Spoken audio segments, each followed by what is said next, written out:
It's the game. It's part of the game. That's how I feel about it. You know what I mean? I don't want, cause like once I get on, I know who's in my camp, right, and who's not. Like don't try to come up in this shit. Right. And don't try to jump waves and ships, man. I hate niggas that jump ships and ride dicks. You know what I'm saying? That's not what I'm gonna call it at all. You know what I'm saying? I done been around legends. I done been around, you know what I mean, celebrities and shit like that. Right. That's not the way to go. You know what I mean? Have plenty of opportunity to hot wave and shit, but that's just not me. You know what I'm saying? I even had at one point, me and my brother, we had a little ghost riding situation, and the money wasn't right. And the nigga, for what it's worth, is like, say we write your shit and you giving us this little bit of money and our shit pop. You know what I mean? You're not about to pay us off and shit. You're not about to Drake move us, and I don't even know if that's a Drake move, but that's what I've heard, and that's what I, you know what I mean? So whatever. But, you know what I mean, shout outs to him too, and whoever writes for him too. But anyways, you know what I'm saying? It's like, why should I sell my art to the next man and then he put his name over the fucking, the signature that I wrote on the shit that I put my hard work into and get paid for it? So, you know what I mean? But nothing knocking to the people that do, like, you know, have people ghostwriting for them and shit like that, the producers out there that, you know what I mean, that have that voice or even have that stature, that power to utilize somebody else's lyrics to, you know, to make it move. But, you know, to me personally, I mean, if you're an MC, you're a rapper, because an MC is what it is all in all, you know what I mean? You're a master in ceremony, you know what I mean? You're supposed to be able to express your own for the, you know what I mean, when it comes to that point. But if you have to have a ghostwriter, so be it. But, you know what I mean, and me personally, I say no MC should be out there, a rapper, spitting lyrics that ain't lyrics, you know what I'm saying? Now, singing in R&B is a different thing, because the vocals, you can write a song for somebody. I wrote R&B lyrics, and I wrote songs for people, and I can't sing, but when my vision, they projected that shit, you know what I'm saying? So I don't knock that in that sense, but as far as the rapper, we only got one job. You know what I'm saying? And that's be dope of your own kind, be your own person, you know what I'm saying? And I know, I don't know, I just went a little rant, but that's just no, it's okay. I feel like there's a new generation of hip hop. There's a new generation. How you feel about that? There's a new generation of hip hop, a new generation of R&B, and we don't know what it is. I feel like these artists, they doing what they feel, man. And there's really no way to critique them or make them feel like they low or high, or that's what they want to do. So I feel like if that's the case, you know, when we wake up we go to work in the morning like that's cool. Like they like that stuff. Like and it's catchy to us. We ain't gotta be in love with it though. It's catchy, but we listen to it. That's how I know. Like I feel like I'm in a good place with my music, but like somebody drop some bread behind them cats for them to do that. So somebody gonna have to drop some bread behind me. Unless I gotta save all my checks, you know, all of that. You know what I mean? I'm just being sarcastic. I'm just saying, like, somebody gonna see me, man. It's gonna take one of these shows that I do. Now, let me ask you. No, don't cut me off. Go ahead. I'm about to break my cigar. I ain't even got no cigar. Oh man, see, if I'd have known, I'd have brought you one. I know you do smoke the stogies, Paul. I know you be having yeah, I'd have brought you one. I'm just all jokes aside. I just feel like I feel like music is super universal. It's all about what you feel. You can't judge it, because you can get on the track and it sound terrible. You know you can't sing or rap. Right. You know what I mean? Like just like people like that shit, man. We in the car doing like this. We like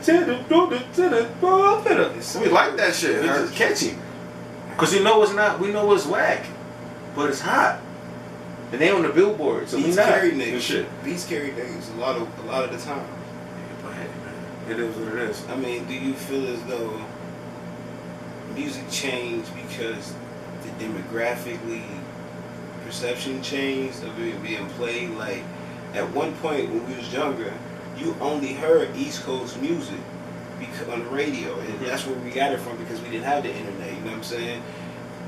And there was no South music and shit like that. And when we got introduced to the South music and the West Coast music, we were so attracted to it because it was such a different sound. But like I said, it was the demographics that was keeping us conditioned to that one mind frame of East Coast, East Coast, East Coast, East Coast. You know what I'm saying? Being from the East Coast.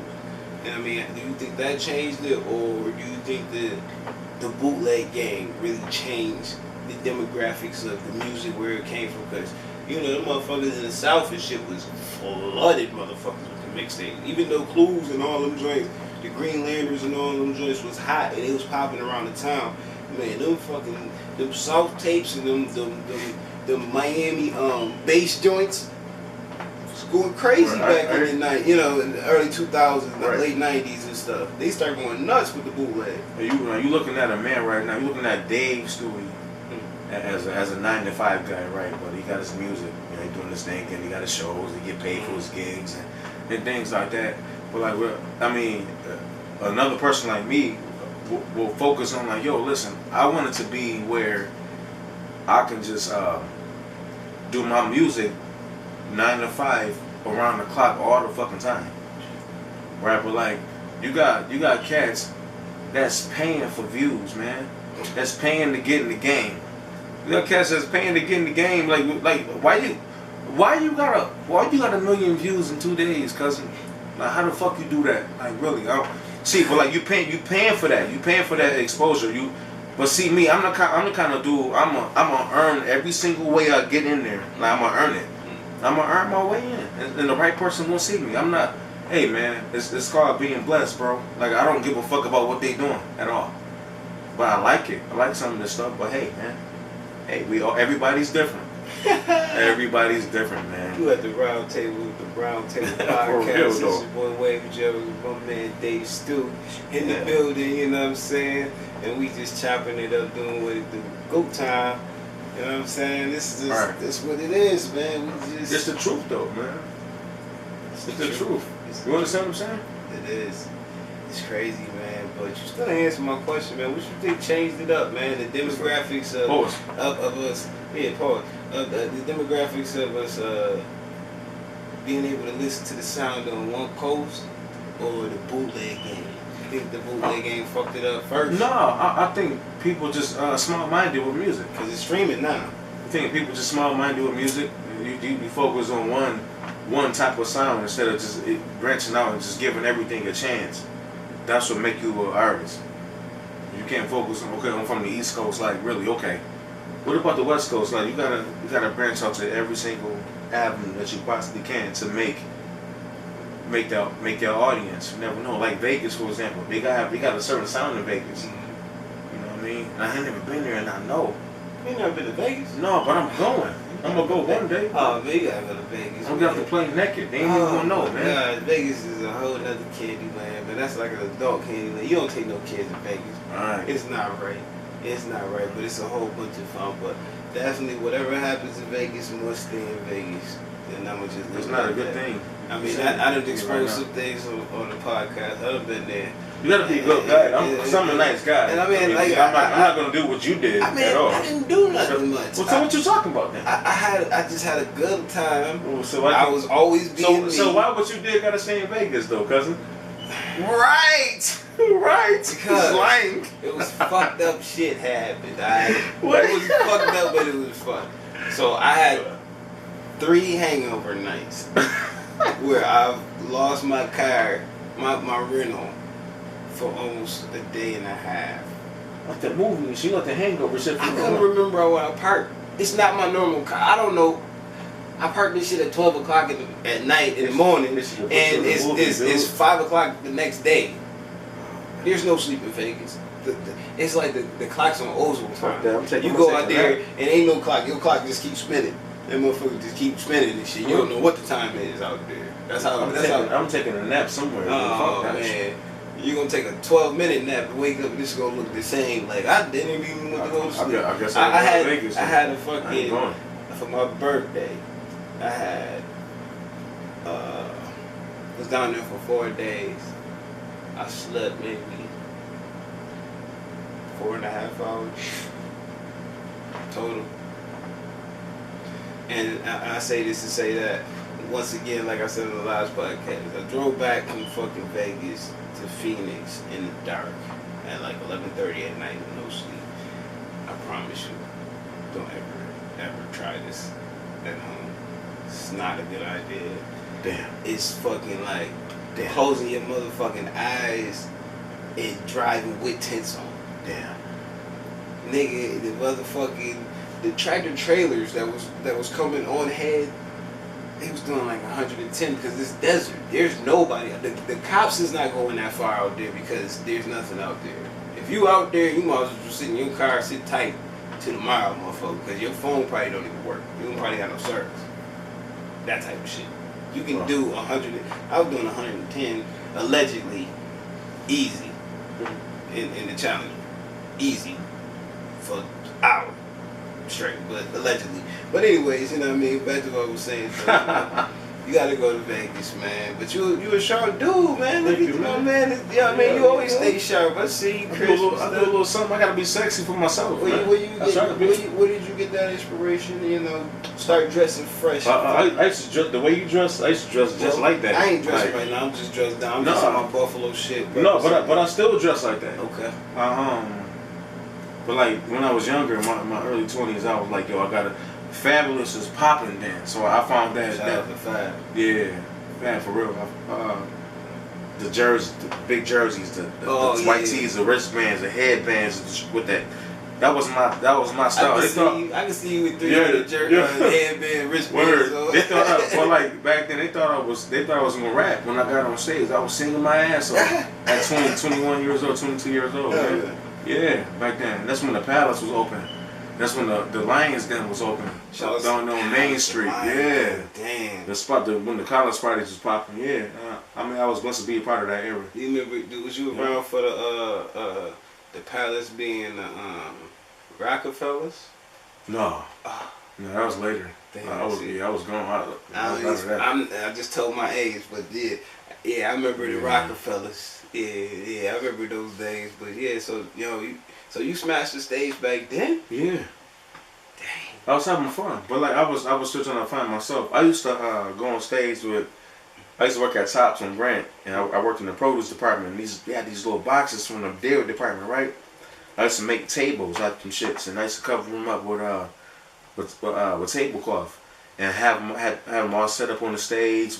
Had couples on the stage, with food or like a rose, a guy would get a lady a rose. I would pair couples up and do shit like that, and like they thought they was together. I made people like that's what's you know what I'm saying dope. Back then. Yeah. But that was just a start, and you got to get older, man. You can't keep the same image forever. I got into that grown man shit, and it's suit and tie time, baby. It's time to get sexy with it. That's how you change the game. Growing up. I mean, personally, there ain't no one way to look at it.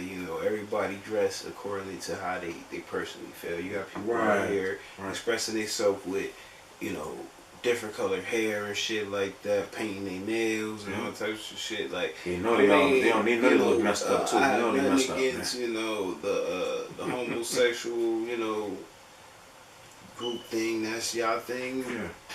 Let it be y'all thing. But you know what I mean. If that's what you want to do, do. But I just have a disagreement when it comes down to the hip hop. You know what I mean? You got all these cats wearing dresses and just wild shit, man, for the money, man. They do too much. I mean, this is one cat online I seen. He got this joint called Kill Chucky or some shit like that. The dude dress up and he a black dude. He look like Chucky. He got he done dyed his hair orange. He got the fucking jumper on and shit, and he running around with this fucking knife and it's just like, damn, what would you do? Then you got the other nigga. I mean, I can't even think of this nigga name, but he put a wedding dress on. Had a motherfucker stick a gun down his fucking mouth while you on his knees and shit like that. Like, are you that married to the game? Like, you that much into it to that point? Like, I can't I can't gimmick rap. Those people don't know who the fuck they are as people or as an artist. Like you just doing all that shit to get attention. And hey, good luck, man. Like how long is this shit gonna last? Like, you gonna look like an asshole still. You know what I mean? But whatever. Like anyway, okay. That shit is sour, man. You know what I mean? Like it pissed you off, huh, man? It hurts. It touches a nerve because it's like. What are we doing as a people, man? They already want us to look stupid and shit like that. They already want us to look like fucking idiots and shit, and that we just helping them. You know what I'm saying? So now it's hard for a motherfucker like me or you. We coming direct with it. We come and give you realness, real music, real thought, real soul, real personality. You know what I'm saying? And y'all settle for the gimmick rap. These motherfuckers got 4-5 million fucking hits, but steadily, you know. Yeah, they probably buy some of that shit, but course, you know, you gotta pay for that shit now. At the same time, it's like, you know, it's just whack to me, man. And you know what? I'm not gonna knock it. I'm still listening to music because I love hip hop. You know what I mean? It is unchained so far, so many times down the line to the point where I don't know if you can describe it as hip hop to me. You know, it's not even wrong.